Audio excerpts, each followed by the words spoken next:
मैंने मेरे जीवन में कई बार अनेक प्रकार के भाषण किए,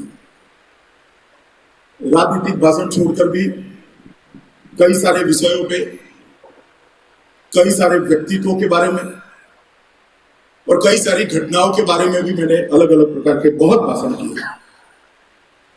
मगर बचपन से आज तक जब भी मैं आर्य चाणक्य पर बोलने जाता हूं तब मैं वक्ता के नाते अपने आप को बहुत छोटा महसूस करता हूं, क्योंकि जिस व्यक्तित्व के बारे में बोलना है वो व्यक्तित्व इतना बड़ा है जिसको शब्दों में समाहित ही नहीं किया जा सकता, जिसको व्यक्तित्व वक्तव्य में समाहित ही नहीं किया जा सकता। क्योंकि मित्रों, आर्य चाणक्य, दुर्भाग्य की बात है कि किंवदंतियों का विषय बने हुए। एक ऐसा व्यक्तित्व जिसने कभी सत्ता पर रहे बगैर इतने बड़े आकार के देश के जीवन पर सदियों तक असर डाला, वो व्यक्ति के बारे में ना हमारे समाज में सच्ची जानकारी है, ना उसने प्रतिपादित किए हुए सिद्धांतों को समाज में पढ़ाने की व्यवस्था है, ना उसके प्रतिपादित किए हुए सिद्धांतों की आज के समय में क्या मूल्य है इसके बारे में कोई चर्चा है। सिर्फ एक छोटा सा किंवदंती के तक आर्य चाणक्य को सीमित कर हमारे समाज ने रख दिया है। पहले मैं उनके जीवन और उनके कालखंड के बारे में थोड़ा इसलिए बताना चाहता हूं कि किसी भी बड़े व्यक्ति का कंट्रीब्यूशन को उसके कालखंड की कठिनाइयों को समझे बगैर अगर हम इवेल्युएट करते हैं, इसका मूल्यांकन करते हैं, तो वो व्यक्तित्व के साथ अन्याय होगा। जब सरल समय होता है, जब अच्छा समय होता है, शांति काल होता है, उस वक्त किसी भी प्रकार के परिवर्तन करना, किसी भी प्रकार के ज्ञान का अर्जन करना, किसी भी प्रकार के ज्ञान को सिद्धांतों में ढालना बड़ा सरल होता है। मगर राष्ट्र में जब उथल पुथल हो, राष्ट्र पर गहरे संकट के बादल छाए हुए हो, उस वक्त कोई व्यक्ति वो गहरे संकट के बादलों के सामने लड़ाई भी लड़े और इसके साथ नए सिद्धांतों को प्रतिपादित भी करे, ज्ञान को संग्रहित भी करे, ज्ञान की लेखनी भी करे और ढेर सारे शिक्षकों को ज्ञान को फैलाकर पूरे देश के अंदर उसको फैलाने का काम करे।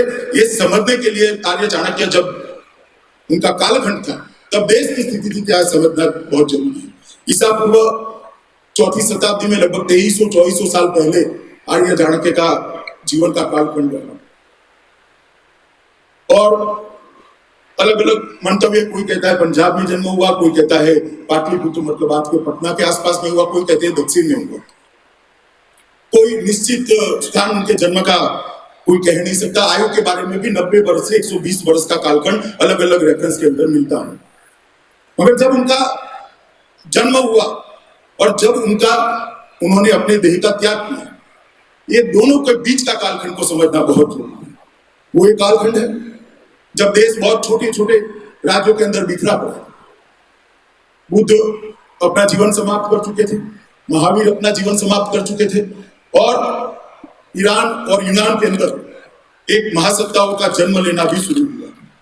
और उस वक्त सबकी नजर हिंदुस्तान पर थी, क्योंकि भारत के अंदर एक प्रकार से सब सर्वोच्च पर थे, मगर यहाँ व्यवस्था नहीं थी, इसलिए सब यहाँ आकर भारत को लूटना चाहते थे। उसी कालखंड में चाणक्य का जन्म हुआ।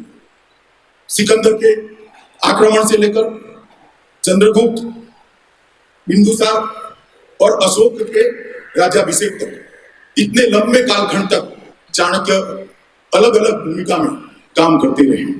और एक कालखंड इसलिए हमारे लिए महत्वपूर्ण है कि महाभारत की लड़ाई के 2500 साल बाद देश की स्थिति ऐसी थी कि आध्यात्मिक ऊंचाई हमने बरकरार रखी थी, ज्ञान को भी संजो कर रखा था, मगर सारी व्यवस्थाएं चरमरा उठी। पूर्व में दूर सुदूर धनानंद का साम्राज्य था जो सारी परंपराओं से विपरीत चलता था। मूल्यों का हास होना शुरू हो गया था, भाषा का हास होना शुरू हो गया था और अनेक प्रकार के वितंडावादों के बीच में हमारा देश फंसा हुआ था। छोटे छोटे गणराज्य बने थे जो अपनी स्वतंत्रता के लिए संघर्ष करते थे और उस वक्त आर्य चाणक्य का जीवन और आर्य चाणक्य का कार्य शुरू हुआ। तक्षशिला विद्यापीठ का एक आचार्य जब सिकंदर का हमला आया, एक के बाद एक पर्वत राजाओं को हराते हराते तक्षशिला भी सिकंदर की शरण में गया। उस वक्त आर्य चाणक्य ने एक निश्चय किया कि अगर हम भारत को एक नहीं करते हमें भी साम्राज्य नहीं बना सकते हैं तो हमारा अस्तित्व, हमारी संस्कृति, हमारी परंपराएं, ये सारा एक दिन लुप्त हो जाएगा। और उसी वक्त उन्होंने दृढ़ निश्चय करा कि ये देश को एक ही ताने बाने में बुनना पड़ेगा और एक साम्राज्य का स्वरूप देना पड़ेगा। और इसी के कारण चाणक्य के जीवन में ही हमारी राष्ट्र की पहली अवधारणा की शुरुआत हुई। उन्होंने राष्ट्र की पहली अवधारणा की कल्पना रखी कि अफगानिस्तान से लेकर लंका तक और ब्रह्मदेश से लेकर गुजरात तक जो फैला हुआ है, एक ही संस्कृति के आधार पर जीता है, एक ही जीवन पद्धति के आधार पर जीता है, वो हमारा भारत राष्ट्र है। इसकी अवधारणा सबसे पहले अगर कहीं पर हुई तो चाणक्य के कालखंड के अंदर हुई, क्योंकि उन्होंने इसको एक सूत्र में बांधने की कल्पना करी। सिकंदर के हमले के बाद फिलिप को क्षत्रप बनाया गया और फिलिप को क्षत्रप पर से हटाने में भी चाणक्य की बड़ी भूमिका थी। चाणक्य का जन्म हुआ तब मैंने कहा, वो युवा हुए तब मैंने कहा इस प्रकार की स्थिति में राष्ट्र था, और चाणक्य का जब देह नहीं रहा तो एक मजबूत राष्ट्र वो छोड़कर गए, जिसकी सीमाएं अफगानिस्तान से लेकर लंका तक और बर्मा से लेकर गुजरात तक फैली हुई थी। इसकी शासन व्यवस्था ठीक ठाक थी, इसकी शैक्षणिक व्यवस्था ठीक ठाक थी, इसकी आर्थिक व्यवस्थाओं का पूरा आकार बनाकर ये महान आदमी गया और इतना मजबूत साम्राज्य की नींव रखी कि 1000 साल तक किसी ने हिम्मत नहीं की भारत पर हमला करने की। 1000 साल तक चाणक्य ने बनाया हुआ राष्ट्र अविरत रूप से काम करने लगा। और जब कालखंड में, उनके कालखंड के अंदर उन्होंने राजनीतिक रूप से, सांस्कृतिक रूप से, सामाजिक रूप से और आर्थिक रूप से एक मजबूत भारत का निर्माण किया, सुरक्षित भारत का निर्माण किया। और मैं ये कह सकता हूं कि जब वो गए तब भारत इतना सुरक्षित था कि भारत के सम्राट के पास विश्व की सबसे बड़ी सेना थी, 9000 हाथियों की सेना थी, और पाटलिपुत्र से लेकर तक्षशिला तक, मतलब अफगानिस्तान तक 20 हाथी चल सके ऐसा राजमार्ग बनाया हुआ था, और हर 8 किलोमीटर पर इसकी विद्युत का आराम करने की व्यवस्था बनाई हुई थी। उन्होंने तक्षशिला को एक छोटा सा परिवर्तन किया।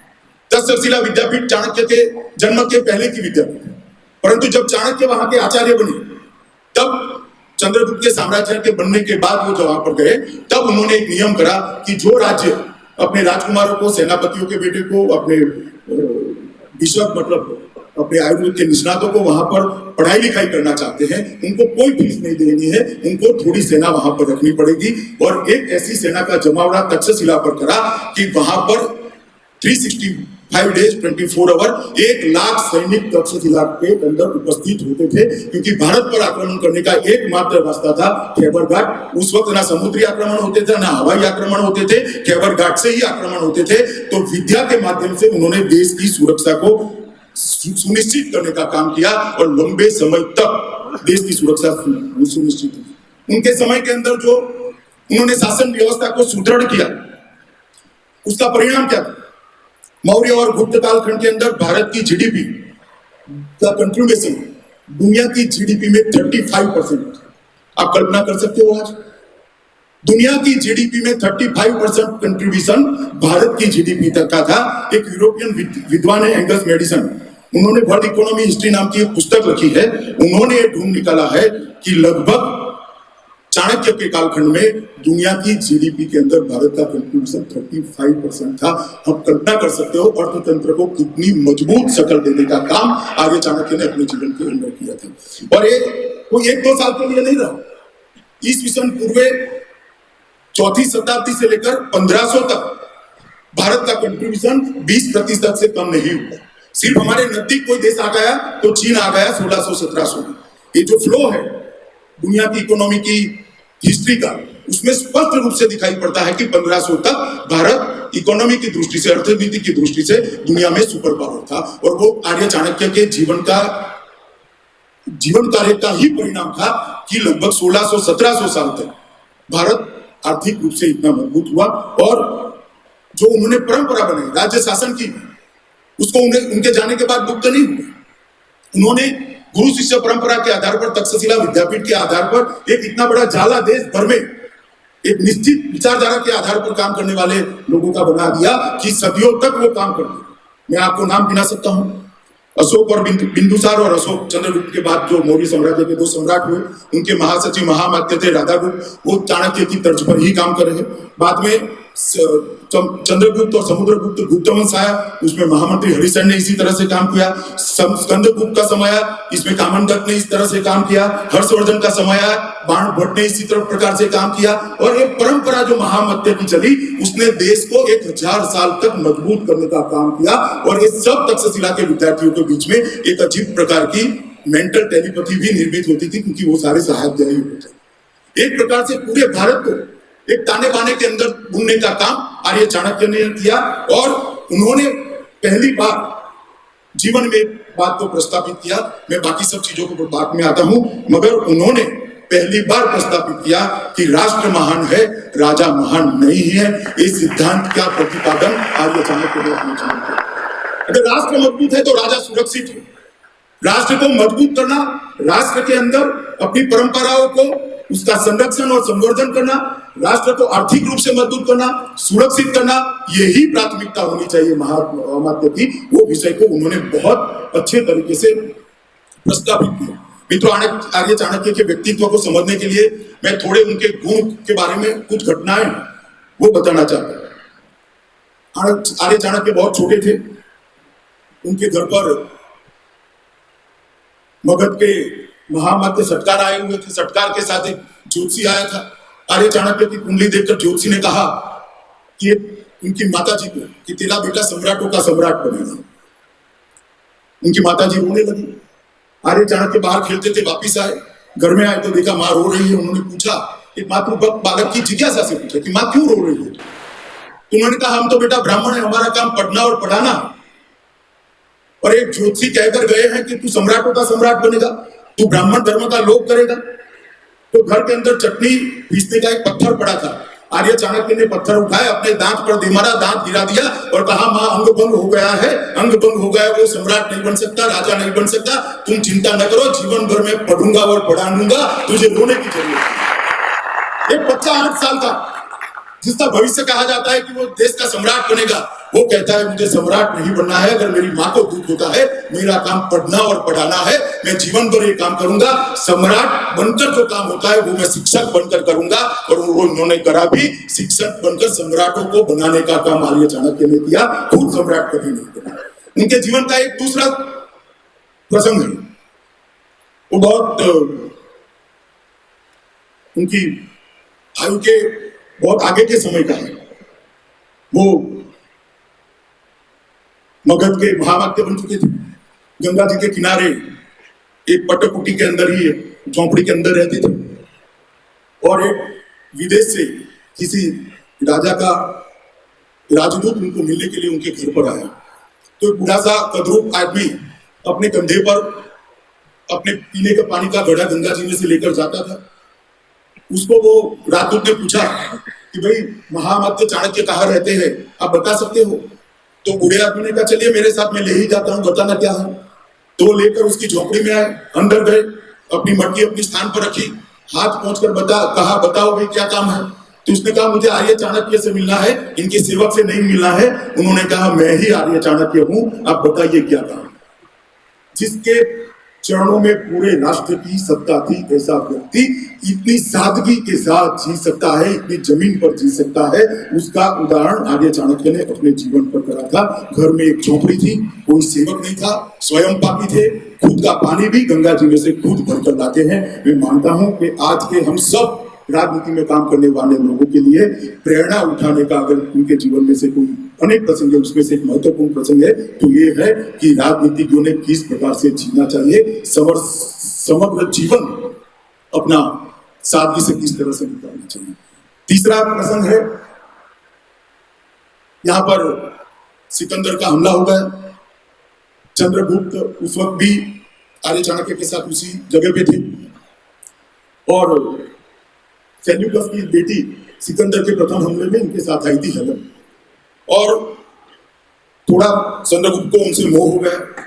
उन्होंने आर्य चाणक्य को कहा कि मैं शादी करना चाहता हूं। उन्होंने कहा, आप विदेशी महिला से शादी नहीं कर सकते। उस वक्त कंजर्वेटिव सोसाइटी होती थी, कोई आपको राजा एना के स्वीकार नहीं करेगा। बात वहां पर गई। चंद्रगुप्त सम्राट बने। हेलन के पिता सेक्युलस देश पर हमला लेकर आए। चंद्रगुप्त ने ग्रीकों के हमले को हराया, विजेता हुए।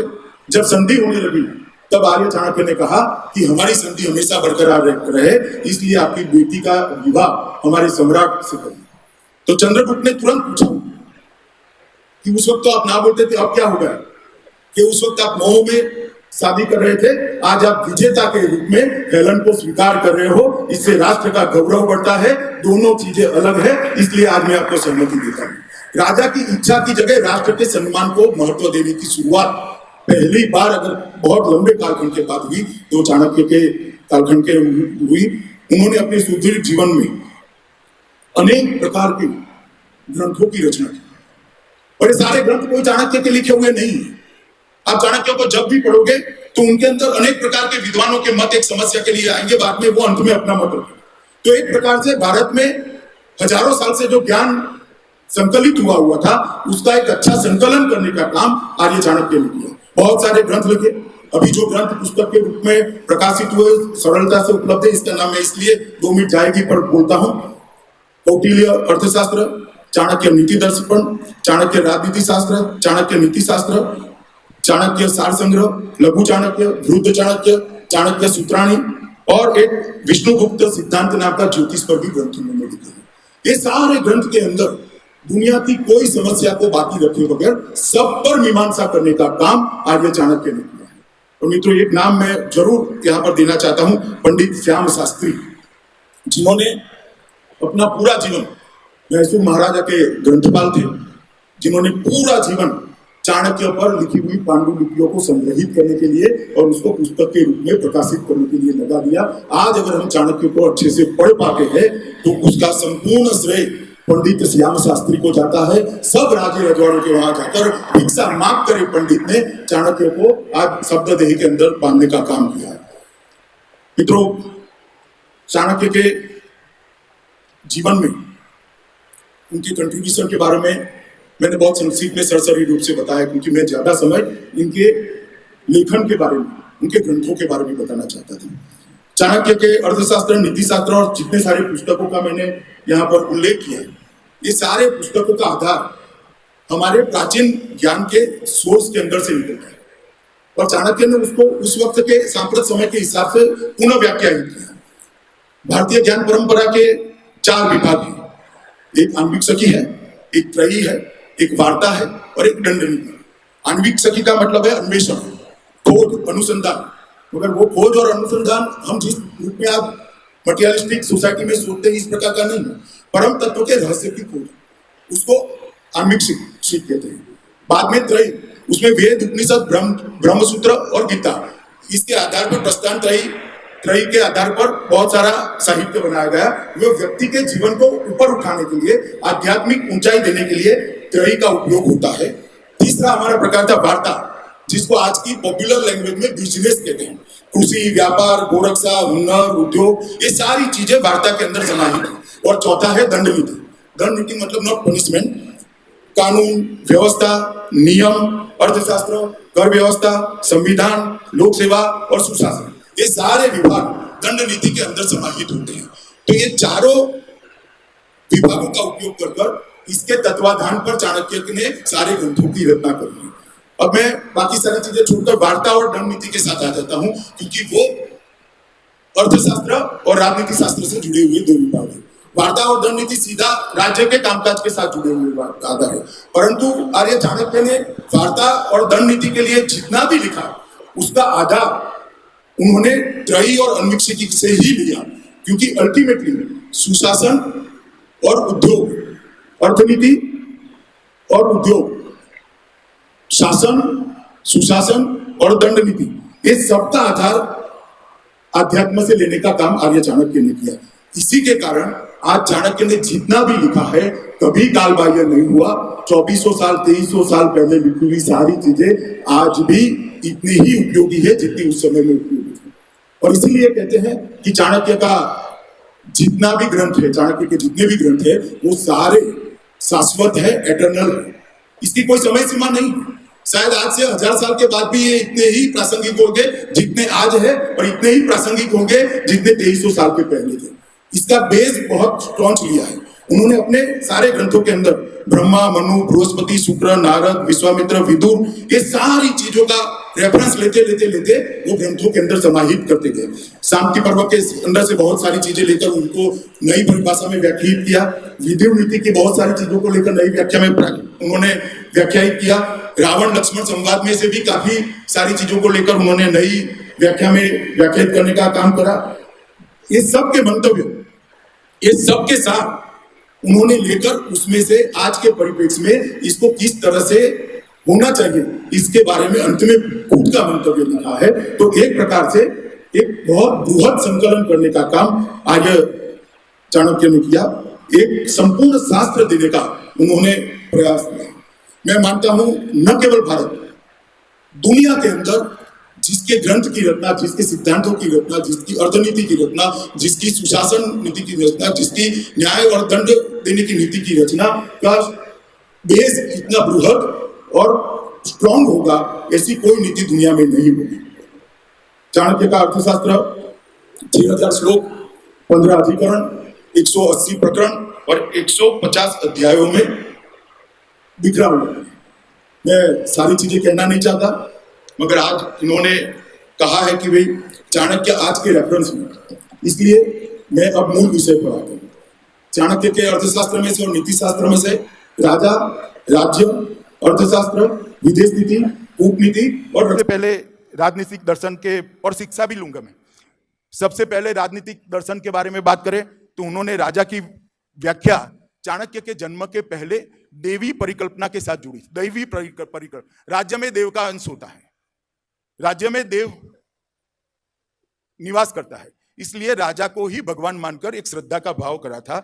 उन्होंने देवी परिकल्पना का त्याग करा। मैं संस्कृत इसलिए नहीं बोलता कि मेरा भाषण हिंदी में रिपीटेशन न हो। उन्होंने पहली बार कहा राजा संविधान का प्रथम दास है, राजा राज्य का प्रथम सेवक है। उसकी शुरुआत चाणक्य ने की। आज जब मैं नरेंद्र भाई को मंच पर से सुनता हूं कि मैं प्रधानमंत्री नहीं हूं, प्रधान सेवक हूं, मुझे मालूम नहीं उन्होंने आर्य चाणक्य को पढ़कर कहा है, मगर स्पिरिट एक है। राजा प्रजा का दास है, राजा संविधान का प्रथम सेवक है। वो राजा की कल्पना, उन्होंने राजा के कार्यों के बारे में बहुत बताया है, मगर मैं इसमें डिटेल जाना नहीं चाहता। उन्होंने राज्य को भी दैवी सिद्धांतों से अलग कर दिया।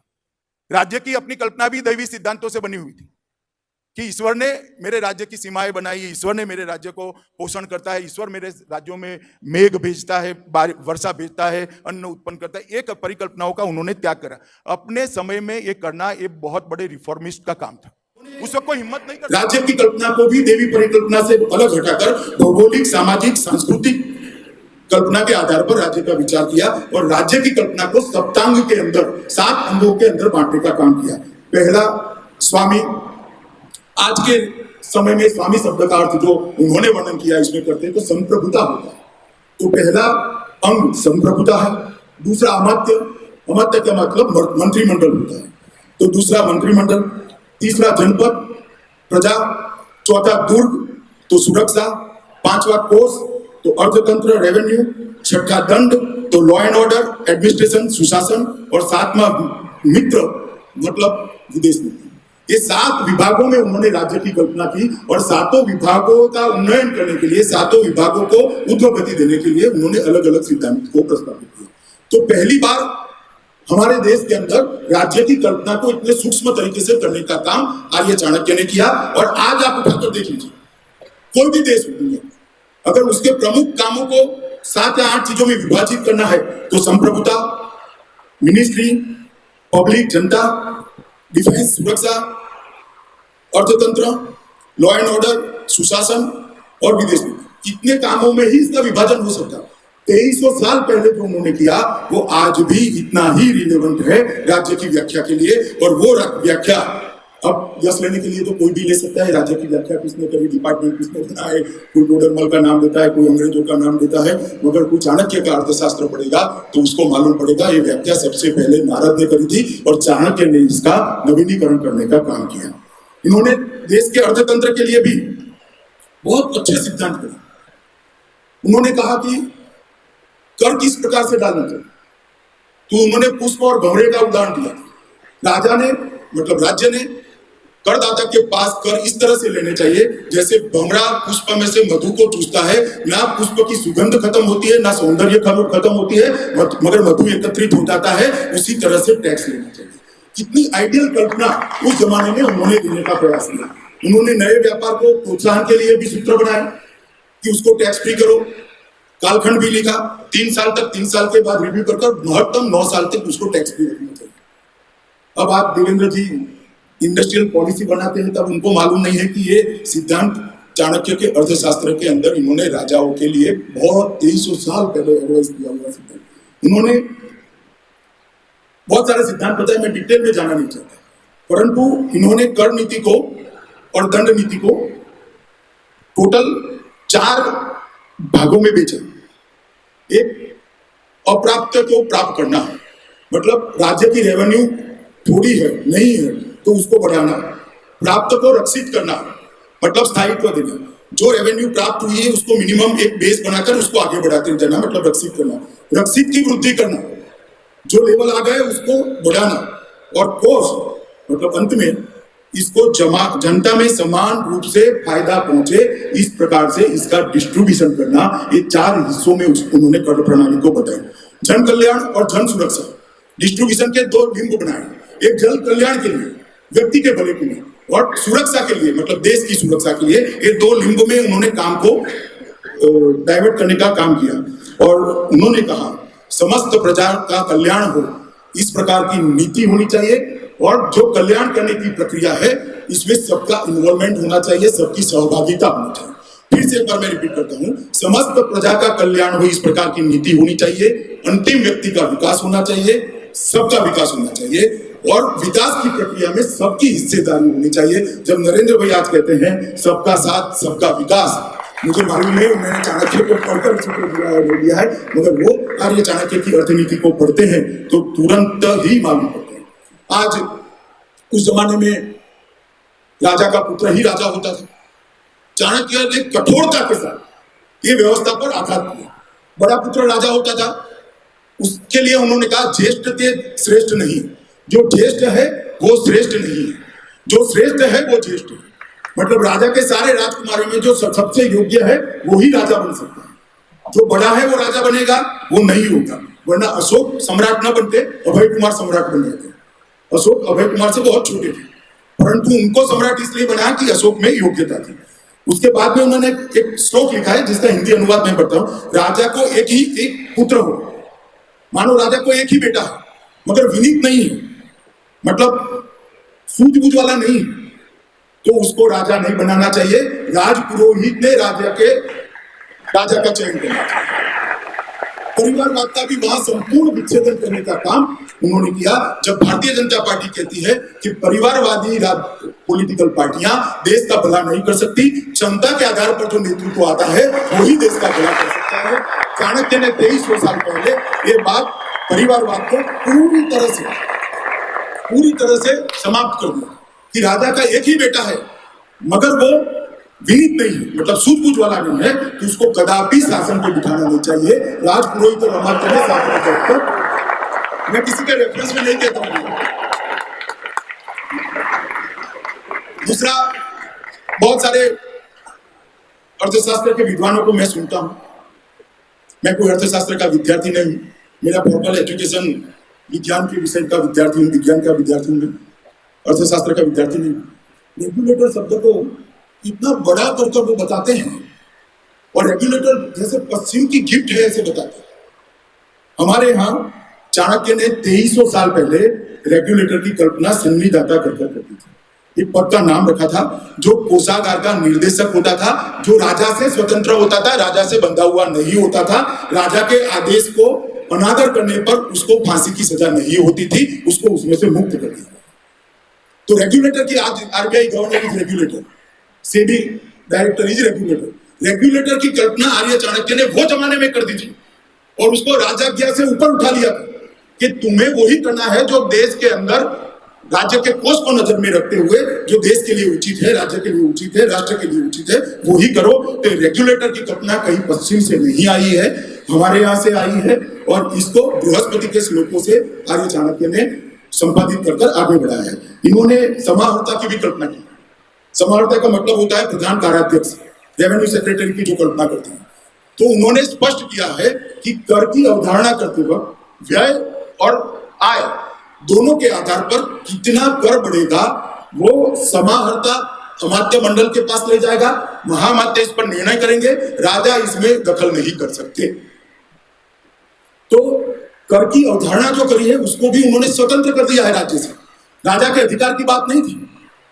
मैं नहीं मानता कि ये बात विश्व के किसी भी पश्चिम के विद्वान ने इतनी अच्छी, अभी जो हमारी अंग्रेज देकर गए व्यवस्था से बहुत अच्छी व्यवस्था है, परंतु इसको आज के किसी भी अर्थशास्त्र के कोर्स के अंदर पढ़ाया नहीं जाता है। ये तो भ्रष्टाचार के लिए भी उन्होंने दो प्रकार की बातें करी। भ्रष्टाचार के लिए, कठोरता के लिए तो बहुत कठोर चीजें कही, मैं इसमें जाना नहीं चाहता क्योंकि इसको एक अलग रेफरेंस में लिया जाएगा। मगर भ्रष्टाचार कितना खतरनाक है इसके लिए उन्होंने ऐसा कहा था कि कोई भी राजा ऐसा कहता है कि मेरे राज्य में भ्रष्टाचार नहीं है तो वो जीवा पर, मतलब अपने टंग पर मधु रखकर, हनी रखकर कहना कि मुझे ये स्वीट टेस्ट नहीं आता है इसके जैसा, ये असंभव है। तो राज्य के अंदर भ्रष्टाचार शाश्वत है, वो रहेगा ही। ऐसा कर उन्होंने शुरुआत करी है। बाद में उसको पकड़ना कितना कठिन है। तो जल के अंदर मछली तरती है तो वो पानी पी रही है नहीं पी रही है वो कोई भी दिखे तो मालूम नहीं पड़ेगा। इस तरह से कर्मचारी रात के कोष से पैसा खा रहा है नहीं कर रहा है, ये बहुत कठिन है पकड़ना। और उसके बाद में उसको पकड़ने की दिशा में गए हैं। इसमें मुझे नहीं जाना है, इसके बहुत गलत चर्चे निकलेंगे। परंतु मेरा कहने का मतलब भ्रष्टाचार को भी उस वक्त उन्होंने एड्रेस किया। बाद में रेवेन्यू के सोर्स, आज भी ऐसा माना जाता है कि रेवेन्यू के सोर्स के बारे में पश्चिम की कल्पना को भारत ने अडॉप्ट किया, मगर उन्होंने रेवेन्यू सोर्स अर्थ के लाने की जगह के लिए उस समय की भाषा में लिखा है। मैं आज इसका अर्थ कर दिखाता हूं। पहला सोर्स बताया है दूर। दूर का मतलब द्रव्य है। द्रव्य के कर और विक्रय से जो टैक्स आएगा वो होगा। दूसरा राष्ट्र, मतलब आपकी आय पर जो कर डाला जाता है उससे आएगा। तीसरा खनी, इसका मतलब खनिज से है, जो खदाने है उससे जो आएगा उससे राज्य को संपत्ति मिलेगी। चौथा सोर्स है सेतु, तो वो कृषि को कहते हैं। पांचवा है व्रत, वो पशुपालन के लिए शब्द प्रयोग करा है। और छठा शब्द है वाणिज्य, मतलब व्यापार। व्यापार के अंदर से उस वक्त उन्होंने जो व्यापार करने के बाद टैक्स भरने के बाद बढ़ता है उस पर भी संपत्ति का कर लेना, वेल्थ टैक्स की कल्पना भी उस वक्त आर्य चाणक्य ने कर दी थी। और उन्होंने राष्ट्र को हर चीज में सर्वोपरि माना। उन्होंने विदेश व्यापार की परमिशन देनी चाहिए, विदेश व्यापार के नियम बनाने चाहिए। विदेश व्यापार की प्राथमिकता राज्य की, राष्ट्र की रक्षा की प्राथमिकता से ऊपर नहीं होनी चाहिए। मतलब जो विदेश व्यापार होगा वो देश की रक्षा, आर्थिक रक्षा और सीमाओं की रक्षा से ऊपर नहीं होगा, उसकी प्रायोरिटी ऊपर नहीं होगी। प्रायोरिटी ऊपर होगी देश की रक्षा की। इतनी स्पष्ट नीति के साथ इन्होंने व्यापार के और कर के नियमों को बनाने का काम किया था। विदेश नीति, इसके लिए भी कहा जाता है कि जैसे आजादी के पहले हमारे पास कोई विदेश नीति थी ही नहीं। आर्य चाणक्य ने विदेश नीति पर बहुत कुछ लिखा है और इतनी महीन और माइन्यूट डिटेलिंग किया है कि जब पढ़ते हैं तब लगता है कि आज के जो विदेश नीति के पंडित हैं वो शायद प्रियम्बल ही पढ़ पाएंगे। इतना डिटेलिंग उन्होंने लिखा है। उन्होंने विदेश नीति के उद्देश्य, मैं सिर्फ उद्देश्य में ही जाता हूँ, किस प्रकार से बनानी चाहिए इसमें नहीं जाता हूँ। उन्होंने 6 उद्देश्य करे। एक संधि, जो शांति काल के लिए होती, पड़ोसी के लिए होती। दूसरा विग्रह, जो युद्ध करते हैं, इसके पर्पस भी बताए क्यों संधि करनी चाहिए, क्यों युद्ध करना है। याना, मतलब शांति काल के अंदर युद्ध की तैयारी करना गुप्त तरीके से। आसन, न्यूट्रल भाव रखना, ना संधि भी है ना विग्रह है, विजिलेंट रहो। संश्रय, मतलब अपने से ताकतवान दुश्मन है तो जब तक आप ताकतवान नहीं बनते हो उसकी शरण ले लो, संश्रय। और वेदी भाव, एक के साथ संधि कर दूसरे निर्भर दुश्मन को खत्म करो। ये 6 लिंब के ऊपर उन्होंने पूरी विदेश नीति का खाका उस जमाने में बनाया था और हर चैप्टर का इतना डिटेलिंग किया है कि आप मान नहीं सकते कि 2300 साल पहले कोई व्यक्ति जो सोचता था, कोई व्यक्ति जो लिखता था, ये इतना भी रिलेवेंट हो सकता है क्या? हम कल्पना ही नहीं कर सकते। और उन्होंने पहली बार हमारी जो वसुधैव कुटुंबकम की भावना थी, ऐसे वसुधैव कुटुंबकम की भावना विश्व कल्याण की कामना के लिए, परंतु इनसे विपरीत एक विदेश नीति में सूत्र लिखा है जो संकुचित राष्ट्रवाद की दिशा में इंगित करना है। शायद आज भी उसकी जरूरत होगी। मैं यहाँ कोई राजनीतिक बात करने नहीं आया इसलिए कहता नहीं हूं, परंतु इन्होंने लिखा है कि विदेश नीति का आधार अपने राष्ट्र के उत्कर्ष और दूसरे राष्ट्रों के क्षय, मतलब उसके विनिपात, दूसरे राष्ट्रों के क्षय की दिशा में विदेश नीति का आधार होना चाहिए और ये आधार पर ये 6 बिंदुओं पर विदेश नीति की रचना राजा ने करनी चाहिए। अपने देश के लिए इतनी डिटेल सोच कोई व्यक्ति आर्य चाणक्य के अलावे कोई कर नहीं सकता। कूटनीति के बारे में उनका सूत्र बहुत प्रसिद्ध है, सबको मालूम नहीं होगा कि चाणक्य के सूत्र है। साम दाम दंड भेद, ये चारों सूत्रों को उन्होंने बहुत अच्छे तरीके से व्याख्या की है।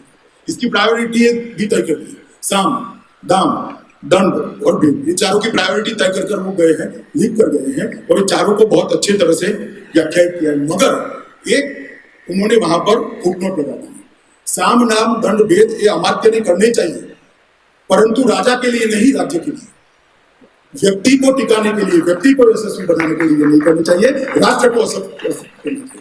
तब उसके साथ एक संवाद, जब उन्होंने कुछ उन पर आरोप लगा कि कुछ गणराज्यों के नेताओं का उन्होंने हत्या करा दिया, तो कुछ पांडुलिपियों में चाणक्य और उनके शिष्यों का संवाद लिखा हुआ। उसमें एक जगह एक शिष्य ने पूछा कि गुरुदेव आप पर आरोप लगते हैं कि आपने इतने सारे लोगों की हत्या की। उसमें साहस नहीं था कहने की, करा दी। अगर उसने कहा आरोप लगाए तो ये सत्य है क्या? तो उन्होंने कहा देश के लिए हजारों सत्यों को बुनकर सत्य की रस्सी बनाता है, उससे बड़ा सत्यवादी कोई हो नहीं सकता। मैंने खुद के लिए कुछ नहीं किया है, मेरे राष्ट्र को एक करने। इतनी स्पष्टता किसी नीति निर्धारक के दिमाग में नहीं थी। और उसका दूसरा आध्यात्मिक स्वरूप देखें। एक शिष्य ने पूछा सत्य की व्याख्या क्या है, तो उन्होंने कहा जब से मनुष्य बोलता है, पहला शब्द बोलता है, वहां से असत्य की शुरुआत होती है। सत्य तो मौन है। तो वो समझा नहीं। उसने कहा कि मुझे समझाइए गुरुदेव। तो उसने कहा तेरा नाम क्या है? तो उसने कहा आनंद मेरा नाम है। तो क्या आनंद कैसे मालूम पड़ा? तेरे कपाल पर लिखा हुआ है जन्म के समय कि तू आनंद हो? कि ना, मेरे माता पिता ने आनंद कहा और सब लोग आनंद कहते हैं, इसलिए मैं आनंद हूं। तो उसने कहा जो असत्य को सब लोग स्वीकार कर ले वो सत्य होता है, जिस असत्य को सब लोग स्वीकार कर ले वो असत्य, असत्य को स्वीकार कर ले वो सत्य। तो उसने कहा गुरुदेव ये तो ठीक है, मगर मूल सत्य क्या, धर्म क्या? तो उन्होंने कहा कि कोई कानून कोई मतलब नहीं है, जो काम करते वक्त आपकी अंतरात्मा आपको झिझक जाए, रोक ले, वो असत्य है। और जो काम करते वक्त आपकी अंतरात्मा कहे करने जैसा काम है वो सत्य है। ये दो स्वरूप चाणक्य के समझने जैसे, साम दाम दंड भेद करना, हजारों असत्य को बुनकर सत्य की रस्सी बनाना मगर राष्ट्र के लिए, और दूसरा ये फिलोसॉफिकल रिलीजियस सत्य की व्याख्या। ये चाणक्य के व्यक्तित्व के दो पहलू है, दो छोर है। इसके बीच में चाणक्य का पूरा जीवन समाहित हुआ। रक्षा के लिए भी उन्होंने बहुत सारे गुप्तचर व्यवस्था का डिटेल किया है, गुप्तचर के प्रकार, गाने वाले गुप्तचर, नाटक करने वाले गुप्तचर, 20 कन्याओं के रूप में गुप्तचर, कंटक के रूप में गुप्तचर जो हत्या करते थे। इस प्रकार के सैन्य के अंदर चतुरंगिणी सेना का एक कंसेप्ट बहुत ब्रॉड करके रखा और सेना में भी 4 हिस्से बनाए। राजा के वफादार है ऐसे, वीर रथ वाले जो शौक के खातिर लड़ते हैं ऐसे, जो तनख्वाह लेकर लड़ते हैं ऐसे, और दूसरा अपने अधीन सामंतों के सैन्य। और युद्ध में ये लोगों को कहाँ कहाँ खड़ा करना चाहिए इसका भी डिटेलिंग करा। इतनी बहुत रक्षा की बारे में हाथी है। इस कालखंड में आज हाथी की बात करना कोई रिलेवेंसी नहीं है, परंतु उस जमाने में रक्षा पर इतना सारा चिंतन किसी ने नहीं किया था। और शिक्षा के बारे में बहुत सारा लिखा है। मैं 2 ही वाक्य बोलने जाता हूँ क्योंकि मुझे दिया हुआ समय समाप्त होने को आया है। शिक्षा के बारे में मैं 2 ही बात कहता हूँ। उन्होंने कहा था शिक्षा का उद्देश्य क्या होना चाहिए, तो राज्य के हर नागरिक को सर्वज्ञ बनाने का उद्देश्य होना चाहिए। उन्होंने अभ्यासक्रम पर नहीं गए, इसको बीए बनाओ, बीकॉम बनाओ, सीए बनाओ, डॉक्टर बनाओ, ऐसे नहीं गए। सर्वज्ञ बनाने की उद्देश्य से शिक्षा होनी चाहिए। व्यक्ति के अंदर जितने भी गुण पड़े हैं वो सबको प्लेटफॉर्म देना, उसको बाहर लाने की व्यवस्था करना, वो शिक्षा का अभ्यासक्रम का काम है। और शिक्षा कैसे चलानी चाहिए उसके लिए एक वाक्य, ये राज्याश्रित शिक्षा नहीं होनी चाहिए, लोगों के द्वारा शिक्षा का पूरा तंत्र चलना चाहिए, राज्य के आश्रय से शिक्षा नहीं चलनी चाहिए। ये दो मूल बिंदु के शिक्षा का उद्देश्य और शिक्षा कैसे चलनी चाहिए, इसके बीच में 27 सूत्रों में उन्होंने शिक्षा पर बहुत सारा चाणक्य ने लिखा है, अभी समय नहीं। एक और बात मैं बताना चाहता हूँ मित्रों, जब सेल्यूकस को चंद्रगुप्त ने हरा दिया उस वक्त धनानंद के जो महामात्य थे पंडित कात्यायन, जिसको पॉपुलर भाषा में सब राक्षस कहते हैं, राक्षस चंद्रगुप्त के महामात्य बन चुके थे। आर्य चाणक्य महामात्य नहीं थे मगर अभी मगर छोड़ा नहीं था।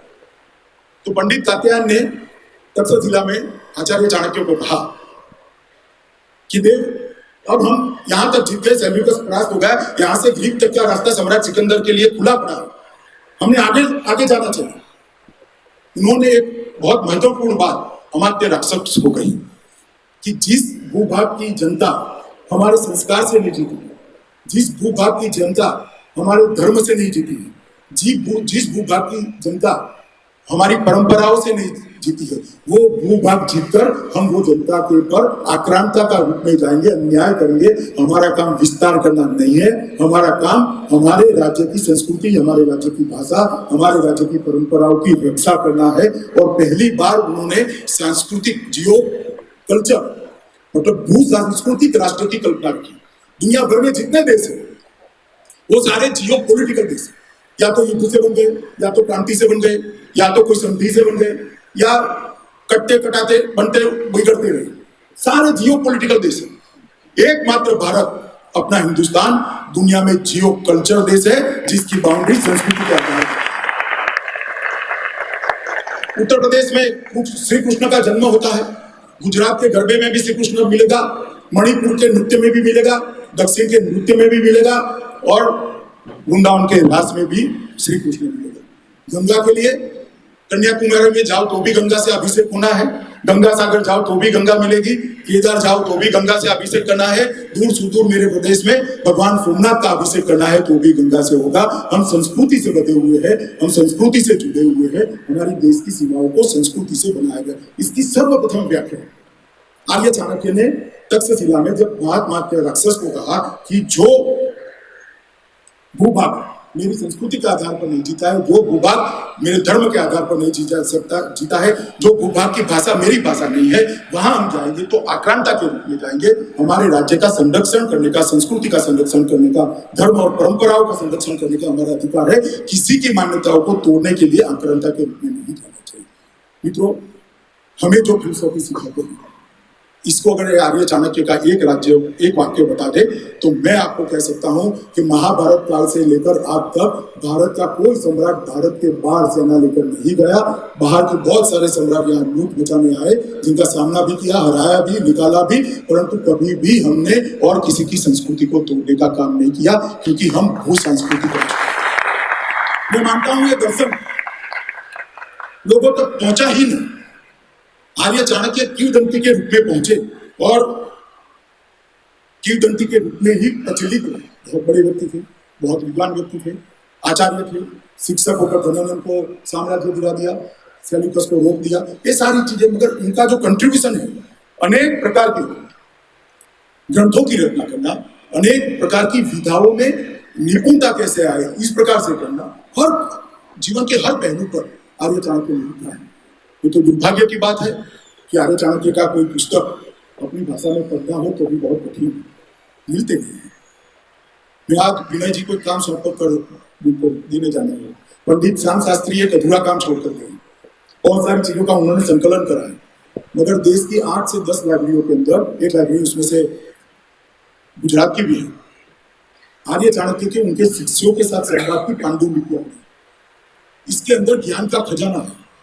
रामभाऊ मालवीय प्रबोधिनी ने एक प्रोजेक्ट में नाते लेकर वो पांडुलिपियों का अनुवाद कर इसको पुस्तक के रूप में प्रकाशित करना चाहिए। जिनको अपने जीवन को आगे बढ़ाना है, उनके लिए इसको उपलब्ध करना। मैं भी समझता हूँ तो मुझे 5-6 साल की उम्र में नीति शास्त्र पढ़ा गया, विधि नीति पढ़ा गई, थोड़ा बड़ा होते ही अर्थशास्त्र पढ़ाया गया कौटिल्य का। मैं न पढ़ता तो देश को देखने का मेरा नजरिया ये नहीं, देश को समझने की मुझे इतनी समझ नहीं।